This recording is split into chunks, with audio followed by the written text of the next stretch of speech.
Shalom, shalom. First and foremost, I'd like to give all praises, glory, and honor to Yahweh, Ba'ashem Yahushai, Ba'ashem Rakakadash. The honors to the apostles and elders of Great Millstone for teaching us his truth. Salutations to the sincere Akim and Aqua that may listen. May the blessing of election be over your house. My name is Brother Akwai. I'm back in here with another lesson. And for today's lesson is going to be a bit of a continuation of an article that I found that I wanted to just I wanted to go through the rest of it, and it's titled "The Life Cycles of Empires," and this is going strictly into, I believe, the stage is 5, and the stage is more about decadence, right? So, let's start off. Let's see. Let's get the word decadence.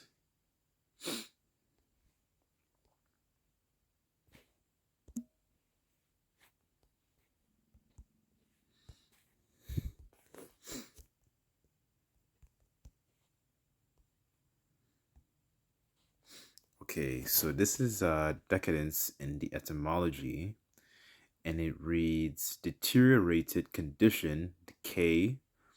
Let's see, decaying. Let's see, to fall, process of falling away from a better or more vital state. Let's see if there's any more here. Okay. So essentially, a falling away from a moral state, right? A condition where things are deteriorating, right? And this is one of the markers that an empire is eventually starting to fall, right? And this is something that spiritually you start to notice this with America and in the West, because there's a strong and heavy push for all this satanic imagery, philosophies, do as thou wilt. And let's not forget this alphabet lifestyle, and eventually these so-called minor attracted persons, which is just a code language for the PEDOs, right? So this is what part of the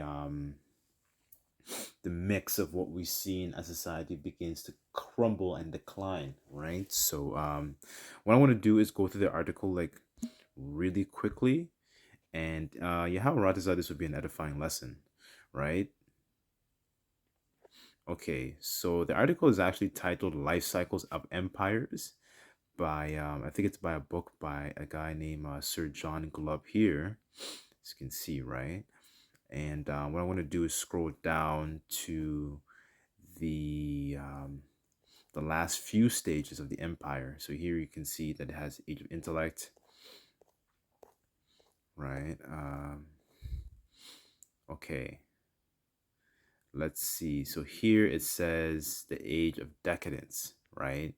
So here, I'm just gonna read this, and so here it says, during the last stages of decadence and decline in empires, peoples often think most highly of the and imitate athletes, musicians, actors, despite how corrupt these celebrities' private lives are. Um, Remarkably, according to Glub Pasha, in the 10th century Baghdad during the Muslims' Abbasid Empire decline, its writers complained that the singers of love songs had a bad influence on the young people. It seemed as the old adage is true: the more things change, the more they stay the same. Right down here, it says, because people grow emotionally attached to the music they love, they have a high regard for its singers and want to emulate them, right? So normally I think about like especially Israelite celebrities in this world, and how much they cause our people to err, right? When they make these music that promote all these different philosophies, ad- idolatry, adultery, and just going against the laws of the Most High, right? Hang on. I just had a preset that came to mind. One second.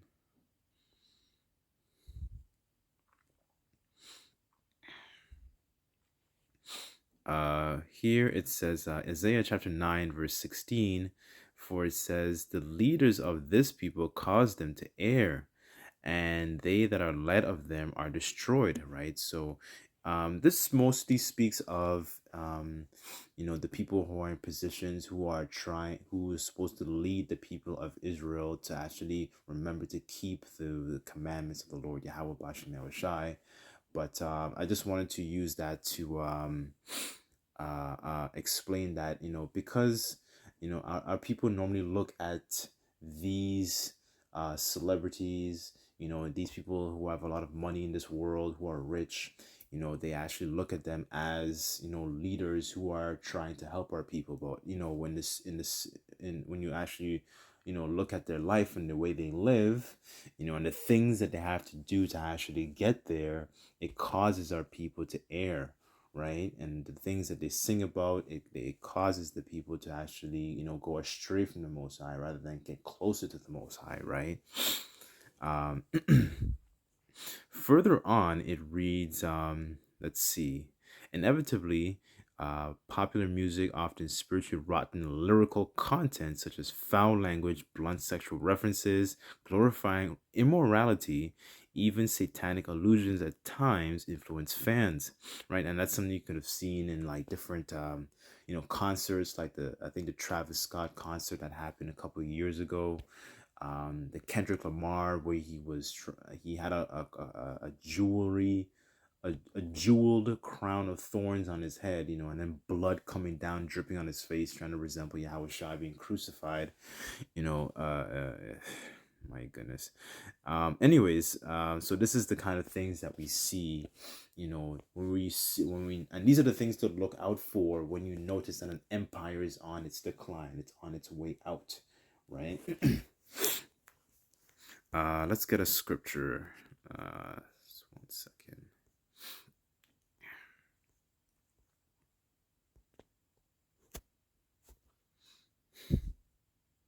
Okay, this is 1 John 2 verse 15, and it reads, "Love not the world, neither the things that are in the world.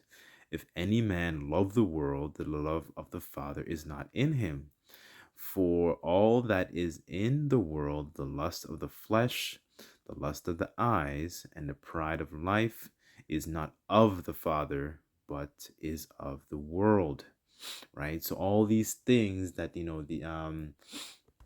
especially these celebrities promote, the things that are of this world, and this culture promotes as well, not to forget that, the culture, especially in the West, but the things that it promotes is, also things of the world, to just feed your flesh and and neglect your spirit, right? This is why in Revelation it says, and their dead bodies shall be found in a place known as spiritually Sodom and Gomorrah, right? Because Sodom and Egypt, Salakia, right? Because in this place, Israelites are spiritually dead in this place, right?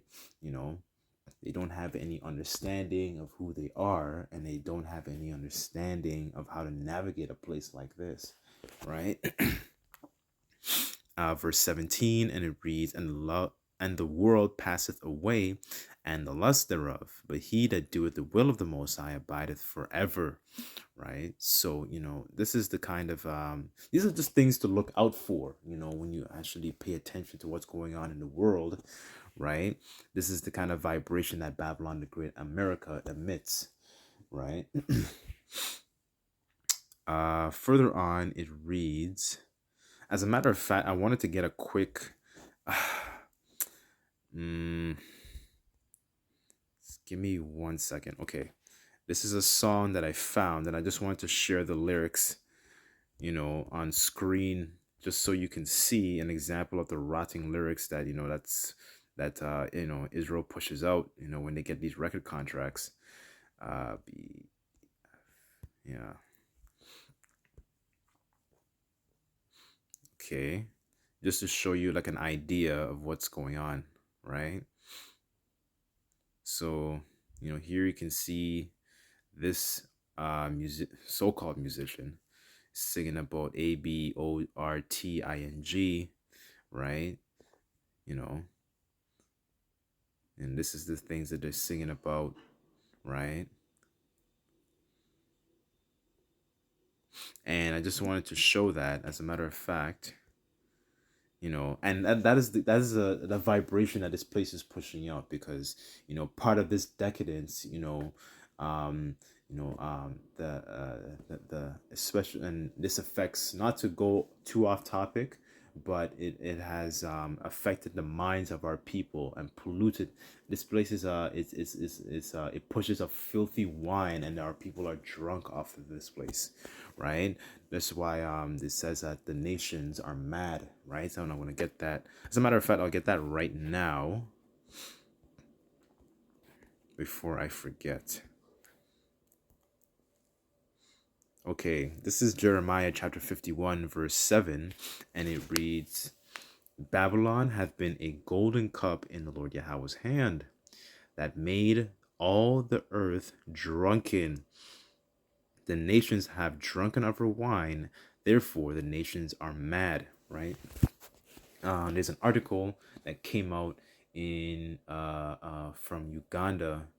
I don't know how long ago it was, like maybe recently, and it was explaining that the powers in the West are pushing this alphabet LGBT, sort of lifestyle upon the students in the universities in Uganda, right? And the university, the students in the university, they stormed out, because we not want to tolerate this stuff, right? Does not want to tolerate these philosophies. That's what that wine essentially encompasses. It encompasses you know this this Mo lifestyle, the transformers lifestyle, democracy, the PEDO lifestyle, all these different things that are contrary to the scriptures and contrary to Yahweh Bashem Yahweh Shai, right? That's why the nations are mad, right? They also, I think they were pushing it in some of the curriculums in the Caribbean as well, and that is why essentially the nations are mad, right? Verse 8, and it reads, Babylon is suddenly fallen and destroyed. Howl for her, take balm for her pain, if so she may be healed, and she won't. Verse 9, we would have healed Babylon, but she is not healed. Forsake her, and let us go into our own country, for her judgment reached unto heaven and is lifted up even to the skies, right? So, there is no healing for Babylon, no healing for this place. It's just going to continue to wax worse and worse until, these BRICS nations, they're going to take their ICBM missiles and they're going to toss it, and it's going to lead to World War III, right? They're going to completely destroy America, right? Let's get, in regards to, like, I was speaking earlier about the lyrics, and I just wanted to bring out this quick precept, because I thought it was very, very interesting to share this account, of the complete contrast of the decadent lifestyle, and as you saw the examples of what was written in that song, those lyrics, and contrasted to a state of where we used to be, as a people, right? So just bear with me 1 second. I don't want to make this too long and go too off topic, but this is First Samuel chapter 1.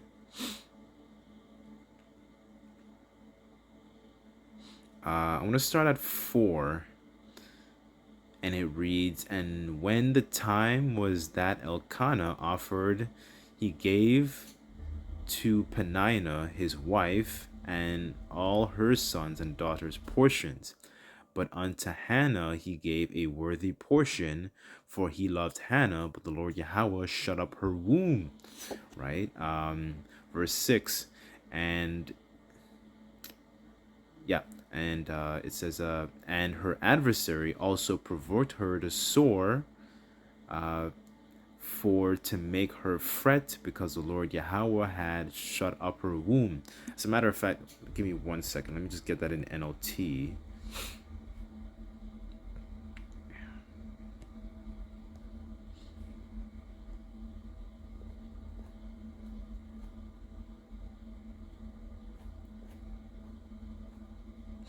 Okay, so this is, I want to read this again. So, First Samuel chapter 1 verse 6, and it reads, so Penina would taunt Hannah and make fun of her because the Lord had kept her from having children. Verse 7, year after year it was the same. Penina would taunt Hannah, and as they went to the tabernacle, each time Hannah would be reduced to tears and would not even eat. Verse 8, so this is just an account of Penina, Hannah. Those were the wives of Elkanah, and Elkanah was just for context. Elkanah was the father of the prophet Samuel, who would later on, grow up and then eventually would advise King Saul and King David, right? So this is just a little backstory. So verse 8, and it reads, why are you crying, Hannah? Elkanah would ask, why aren't you eating? Why be downhearted just because you have no children? You have me. Isn't that better than having 10 sons? Right? So eventually, I wanted to just bring this out because you actually can see the mentality of especially how the women were back then, right? And actually understanding that, in etymology, it explained that, deteriorating from a moral estate, and this was a moral estate back then of how we used to be.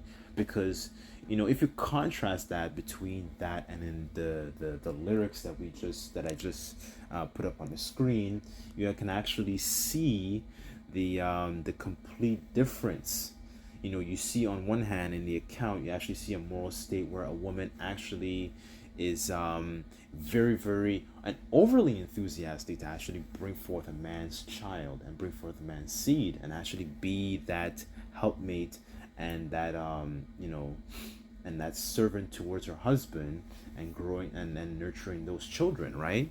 And it's just very, very interesting to see that. But because of this decadence that we see today, the lust of the flesh and the eyes, and caring about jewelry and all this money and the love of the money, especially, you can actually see that it's we've fallen from a very, very low. We fell from a very, very high estate, you know so hopefully Yahweh Ratazah, this that piecing it together, this actually makes sense, right? Let me just finish off real quickly. Where did I leave off? Okay. Furthermore, the immoral lifestyles of many musicians, including drug abuse and promiscuous sex, and also have an impact on society. An empire's decline is marked by several characteristics. First among them, a strong, prevailing, and self-fulfilling sense of pessimism amongst young people, frequently accompanied by frivolity, where the people exchange their hopes and future orientation to focus on the now. Let us drink, let us eat, drink, and be merry, for tomorrow we shall die sort of attitude, right? So they have a very that YOLO spirit, right? They don't actually consider their ways, right? um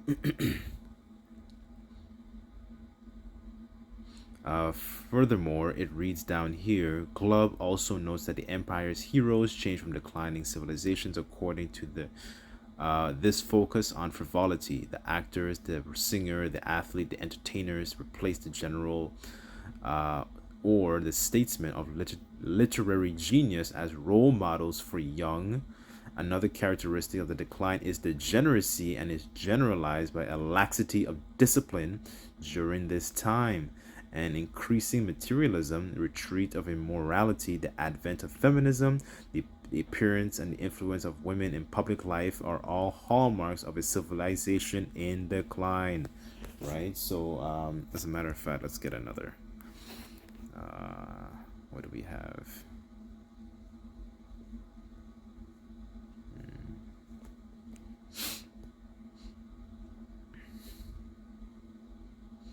Right. So this is Jeremiah chapter 2, verse 21, and it reads, "Yet I have planted thee a noble vine and a holy and right seed. How art thou turned unto a degenerate plant and of a strange vine unto me?" Right. So this goes into the our people being that holy and right noble seed, right? And what makes us holy is the fact that we've been blessed to actually have these laws, statutes, and commandments given to us, right? That makes us upright and that makes us above these other nations. But what makes us degenerates is the fact that we've taken on these other philosophies, other different ways of the heathen, and of the and as well as these other ways of Babylon, right? That are not conducive to actually, bringing forth and ushering righteousness, right? It's all for our detriment and all just brings forth death essentially, right? Further on down here, it says, and it different to religion and also appear among the culture and glove attributes to expansively religion, the motivating force to desire and to expand, conquer, subjugate, or extinguish the spirit of service of heroic self-sacrifice for the cause also disappears. So all these different how would you call those things, like character, moral character, integrity, all these things tend to disappear, right? It's all about focusing on the riches, focusing on how many women you can sleep with, focusing on how much cars you can acquire, and so on and so forth, right? All these shallow different things that don't actually bring forth any righteousness. Let's get First Timothy.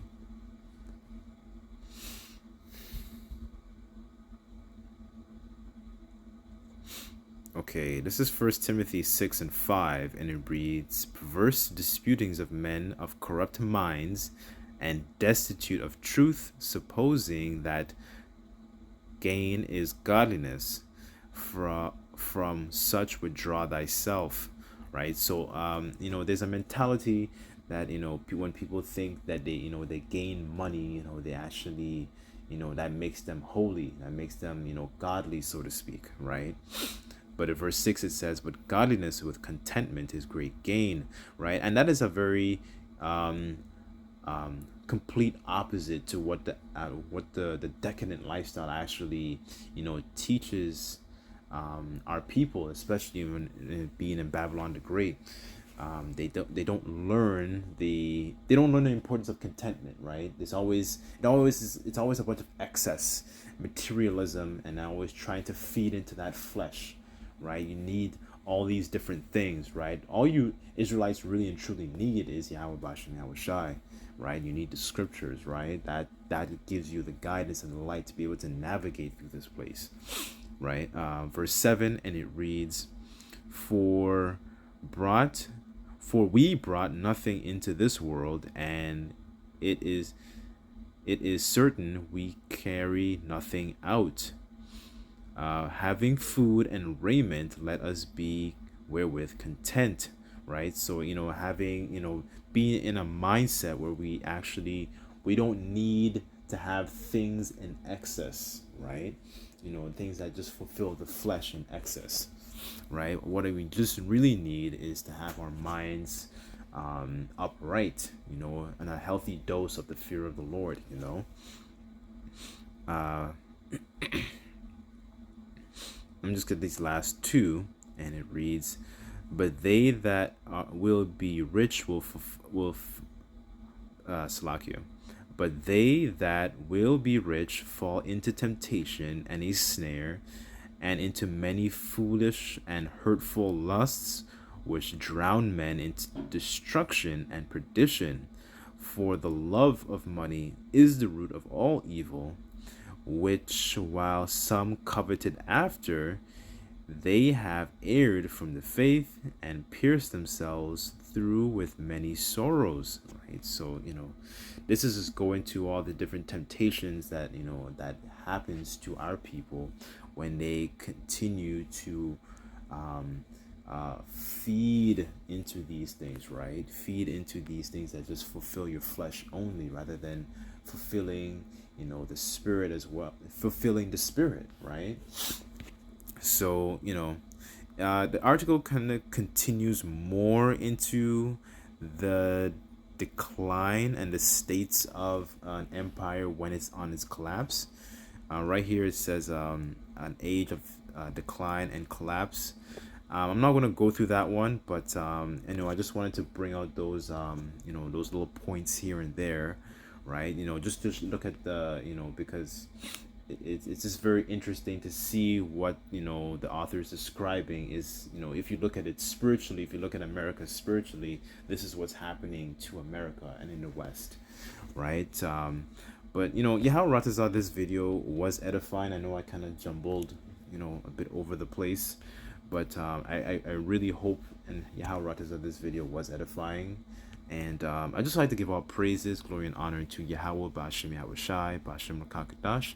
Double honors to the apostles and elders of Great Millstone for teaching us his truth. Till next time, I say Shalom.